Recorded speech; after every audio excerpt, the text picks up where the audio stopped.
Hello everyone, welcome back to my channel. This is Math Ideathon with me Vasugi. Now we are moving with chapter 5 quadratic equations. So அதோட introduction தான் நம்ம பார்க்க போகிறோம். Quadratic ஈக்குவேஷன்ஸ்னால் என்னது, அதோட introduction எப்படி இருக்கும், அதுக்கான சில ரூல்ஸ் அண்ட் ரெகுலேஷன்ஸ் மட்டும் நான் சொல்லிடுறேன். ஸோ இந்த வீடியோவில் வந்து நம்ம பார்க்க போகிறது குவாட்ராட்டிக் ஈக்குவேஷன்ஸ். ஃபஸ்ட்டே சாப்டர் 4ல் வந்து லீனியர் ஈக்குவேஷன்ஸ் பார்த்துருப்போம். லீனியர் ஈக்குவேஷன்ஸ்னால் என்னென்னா, லீனியர்னாவே ஹையஸ்ட் பவர் 1, ஸோ குவாட்ராட்டிக்னா ஹையஸ்ட் பவர் 2, அவ்வளோதான் வித்தியாசம். ஸோ இப்போது ஒரு ஈக்குவேஷனில் ஹையஸ்ட் பவர் வந்து 2ஆக இருந்துச்சுன்னா, வேரியபிளுக்கு ஹையஸ்ட் பவர் வந்து 2ஆக இருந்ததுன்னா அது வந்து குவாட்ராட்டிக் ஈக்குவேஷன் சொல்லுவோம். ஸோ குவாட்ராட்டிக்ன்றது மீனிங் என்ன, ஹையஸ்ட் பவர் வந்து 2ஆக இருக்கணும், ஈக்குவேஷன்ஸ்னால் ஈக்குவல் டு இருக்கணும். ஸோ இதுதான் வந்து இந்த ஹெட்டிங்க்கான மீனிங். ஸோ நெக்ஸ்ட் வந்து இது எந்த ஃபார்மில் இருக்கும் அப்படின்னு பார்த்தோன்னா, ax² + bx + c equal to 0. எப்பயுமே ஈக்குவல் டு சிம்பிள் இருக்கும், அதுக்கு ஈக்குவேஷனுக்கு மென்ஷன் பண்ணுறதுனால. அண்ட் x², இதில் பாருங்கள், இந்த வேரியபிளில் x², எக்ஸு கான்ஸ்டன்ட், இந்த மாதிரி தான் ஆர்டரில் இருக்கும். ஃபஸ்ட்டு வந்து x² இருக்கும், எக்ஸ் இருக்கும், நெக்ஸ்ட்டு கான்ஸ்டன்ட் இருக்கும். ஸோ இதில் வந்து ஹையஸ்ட் பவர் பாருங்கள் 2 தான் இருக்குது. ஸோ அந்த ஹையஸ்ட் பவர் 2ஆக இருந்துச்சுன்னா அதுக்கு பேர் குவாட்ராட்டிக்னு சொல்லிக்கலாம்.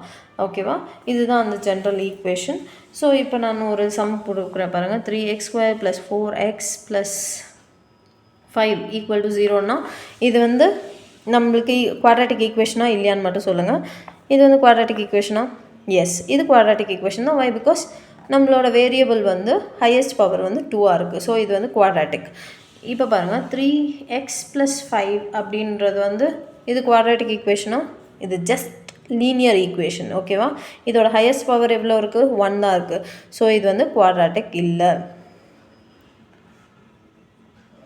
குவாட்ராட்டிக் ஈக்குவேஷன் இல்லை. ஓகேவா, நெக்ஸ்ட் பாருங்கள். 3x²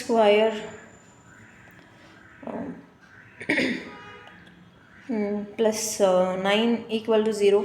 இது வந்து குவாட்ராட்டிக் ஈக்குவேஷனா? இது குவாட்ராட்டிக் ஈக்குவேஷனா இல்லையா? கண்டிப்பாக இது குவாட்ராட்டிக் ஈக்குவேஷன் தான். ஏன்னா இது வந்து ஹையஸ்ட் பவர் பாருங்கள், ஹையஸ்ட் பவர் 2ன்னு இருந்தாவே போதும், அது குவாட்ராட்டிக் ஈக்குவேஷனாக மாறிடும். குவாட்ராட்டிக் இருக்குது, ஈக்குவல் டு இருக்குது, ஸோ குவாட்ராட்டிக் ஈக்குவேஷன், அவ்வளோதான். ஸோ இப்போ பாருங்கள், 3x² + 4x அப்படின்னு இருக்குன்னு வச்சுக்கோ. இது குவாட்ராட்டிக் ஈக்குவேஷனா?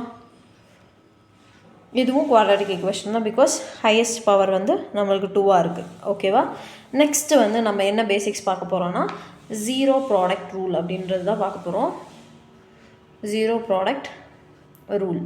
ஸோ ஜீரோ ப்ராடக்ட் ரூல்னால் என்னென்னா, இப்படி ஒரு ஈக்குவேஷன் இருக்கும். நம்ம ஸ்ப்ளிட்டிங் த மிடில் டேர்ம்லாம் பண்ணி முடிச்சுட்டு இப்படி ஒரு ஈக்குவேஷன் வந்து நிற்கும்.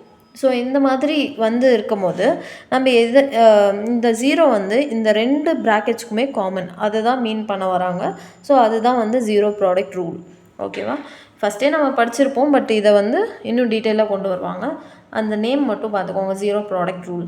So x - 3 = 0 x + 4 = 0. ஸோ இந்த பாருங்கள், இந்த மாதிரி இன்டூவில் ப்ராக்கெட்டில் தனித்தனியாக கொடுத்துருப்பாங்க. ஈக்குவல் டு 0ன்னு காமனாக கொடுத்துருப்பத நம்ம தனித்தனியாக பிரித்து எழுதுறது தான் ஜீரோ ப்ராடக்ட் ரூல். அப்புறமா இதோட எக்ஸோட வேல்யூ என்ன ஆகும்?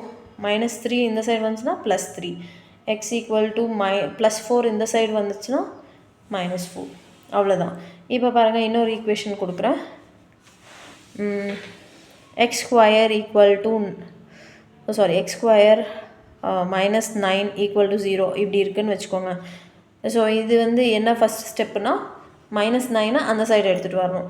ஸோ x² = +9 வரும்.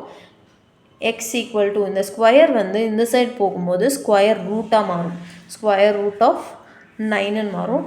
இப்போ வந்து √9 வந்து நம்மளுக்கு 3ன்னு ஆல்ரெடி தெரியும். பட் இங்கே வந்து புதுசாக நம்ம இன்னொன்று லேர்ன் பண்ணுறது வந்து ஸ்கொயர் ரூட்டை விட்டு வெளியே வந்துச்சுன்னா இங்கே +or- போட்டுட்டு எடுக்கணும். ஓகேவா, ஸோ 3ன்னு மட்டும் போடாமல் +or- போட்டு அந்த நம்பரை வெளியே எடுக்கணும். இது இங்கே ஜீரோ ப்ராடக்ட் ரூல் இல்லை, பட்டு இந்த மாதிரி தான் இந்த சம் வந்துச்சுன்னா சால்வ் பண்ணணும்னு சொல்கிறேன். நெக்ஸ்ட்டு ஜீரோ ப்ராடக்ட் ரூல் வந்து என்னென்னா, இப்படி இருக்குன்னு வச்சுக்கோங்க. இதை எப்படி ஜீரோ ப்ராடக்ட் ரூல் அப்ளை பண்ணுவீங்க? நிறைய பேர் வந்து ப்ராக்கெட்டை கிளியர் பண்ணணும் அப்படின்னு திங்க் பண்ணியிருப்பீங்க. அப்படி இல்லை, இது வந்து x = 0 இந்த வெளியே இருக்குது பார்த்தீங்களா, அதுக்கும் இந்த x இந்த 0 காமன், எக்ஸ் மைனஸ் த்ரீக்கும் இந்த 0 காமன், அதுதான் மீனிங். ஓகேவா? இங்கே தான் ஜீரோ ப்ராடக்ட் ரூல் இப்படி தான் அப்ளை ஆகும். X equal to 0 and x equal to minus த்ரீலேருந்து இந்த சைட் போச்சுன்னா +3. இங்கே வந்து குவாட்ராட்டிக் ஈக்குவேஷனுக்கு எல்லாத்துக்குமே ஆறுன்ற ஒரு டேர்ம் ரெப்ரசன்ட் பண்ணியிருப்பாங்க. அண்ட் ஒன் மோர் திங் நான் இம்பார்ட்டண்ட்டாக சொல்ல வேண்டியது ஒன்றுன்னா, குவாட்ராட்டிக் ஈக்குவேஷனுக்கு மொத்தமாக எவ்வளோ சொல்யூஷன்ஸ் இருக்குன்னு பார்த்தீங்கன்னா 2 சொல்யூஷன்ஸ் இருக்கும். ஏன்னா அதோட பவர் வந்து 2ஆக இருக்கிறதுனால கண்டிப்பாக 2 சொல்யூஷன். அதுவே கியூபிக்காக இருந்துச்சுன்னா 3 சொல்யூஷன்ஸ் வரும். அதுவே 4ஆக இருந்துச்சுன்னா பை குவாட்ராட்டிக்னு சொல்லுவாங்க, அதுக்கு வந்து 4 ஈக்குவேஷன்ஸ் வரும். ஸோ 4 சொல்யூஷன்ஸ் வரும். இதுக்கு மொத்தமாக குவாட்ராட்டிக் ஈக்குவேஷனுக்கு எத்தனை சொல்யூஷன்ஸ்ன்னு பார்த்தோன்னா 2 சொல்யூஷன்ஸ் கண்டிப்பாக இருக்கணும். ஓகேவா?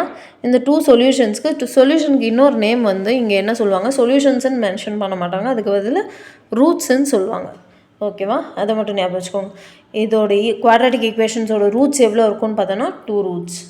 ஓகேவா? கிளியராக இருக்கும்னு நினைக்கிறேன். இன்ட்ரோடக்ஷன் இவ்வளோ தான்.